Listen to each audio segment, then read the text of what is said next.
Hello বন্ধুরা, এই দেখো এই বেল গাছটা কত ছোট না। এটা আমার কাকি শাশুড়ির বাড়িতে। এই বেল গাছটা হঠাৎ আমার ফুল তুলতে গিয়ে চোখে পড়লো। আর গাছটাতে এত সুন্দর কচি কচি পাতা আর এত বড় বড় পাতা হয়েছে। আর আমার গাছটা তো অনেক বড়, তাই আমি লোভ সামলাতে পারলাম না, এই বড় বড় বেলপাতাগুলো তুলে নিয়ে এসেছি। আর এই এত বড় বড় বেলপাতা দিয়ে আমার পুজো দিতে, মানে মন্দিরে দিতে আমার এত ভালো লাগছিল। তো আমার ফুল তোলা কমপ্লিট হয়ে গেছে, লাস্টে আমি বেলপাতাটা তুলেছি। তোমরাও দেখো কি সুন্দর লাগছে।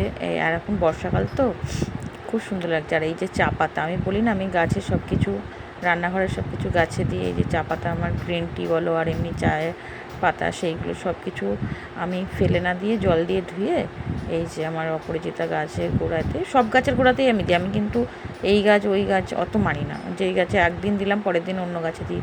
তো আমি না ফেলে দিয়ে গাছেই দিয়ে দিই। তো এটা হলো আমার সকালবেলা। তো সকালবেলা আমার এই কাজটা মিটে গেল, চা পাতাটা দিলাম গাছে। আর হঠাৎ করে দিকে কাঞ্চন গাছটার দিকে নজর এলো। কাঞ্চন গাছটা আমি কেটে দিয়েছিলাম, যেহেতু আমার নিচে গাছ রয়েছে, ফুল ফোটে।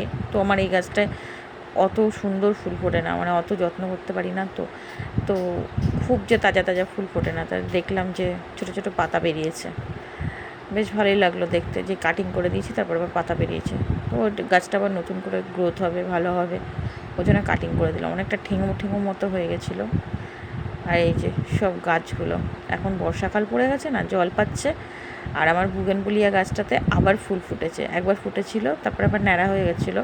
এই যে ডুয়েল টোন আমি তো বলি ডুয়েল টোন, দুটো কালার খুব ভালো লাগে দেখতে। গাছে যখন ফুল ফোটে সত্যিই খুব সুন্দর লাগে। আর এই যে ফুটেছে, তাই আমি আবার একটু ক্যামেরাবন্দি করে নিলাম। আমার খুব ভালো লাগছে। এখন আমি বিকেলবেলা ছাদে এসেছি, বিকেলবেলা এসেছি। তো সকালবেলা এসেছিলাম, এখন একটু বিকেলে ঘুরতে এসেছি দেখতে। গাছগুলোতে এখন আর জল দিতে হয় না, তাই এমনি দেখতেই এসেছি, দেখা করতে এসেছি ওদের সাথে। মানে এখন তো রোজই বৃষ্টি হচ্ছে। এসে দেখলাম এই গোলাপি গাছটাতে, গোলাপি জবা গাছটাতে বেশ অনেকগুলো কুড়ি হয়েছে, ভালো লাগলো। গাছটা তো একদম প্রায় মরো মরো হয়ে গেছিলো। আর মেহেন্দি গাছটা কত বড় হয়ে গেছে, মেহেন্দি গাছটা, এটাকে কাটিং করতে হবে কেটে। আর এই যে জবা গাছটা, এটা না পিঙ্ক কালারের থোকা জবা হবে। এই ডালটা আমার বড় যা এনে দিয়েছিল। এই গাছটা অনেক আগে, বহু আগে আমার বাড়িতে ছিল, কাটা পড়ে গেছে, তখন মাটিতেই বসানো ছিল রাস্তার ধারে। কাটা পড়ে যায়, প্যান্ডেল ফ্যান্ডেল হয়তো প্রত্যেক বছরে পুজোর সময়। তো এবার গাছটা আমি করতে পেরেছি টবে দিয়ে, ডাল থেকে। আর এই যে পঞ্চমুখী গাছ কুঁড়ি ধরেছে। তো টাটা বন্ধুরা, সবাই ভালো থেকো। আর আমার ভিডিও তোমাদের কেমন লাগে অবশ্যই অবশ্যই কমেন্ট করে জানিও।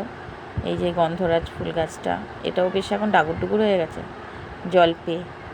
তো টাটা, আজকের ব্লগ আমার এই পর্যন্ত। আগামী দিন আবার আমার ব্লগ নিয়ে আমি হাজির হব। সবাই ভালো থেকো। অবশ্যই অবশ্যই আমার পেজে ফলো করো আর সাবস্ক্রাইব করে দিও, লাইক শেয়ার করো। টাটা।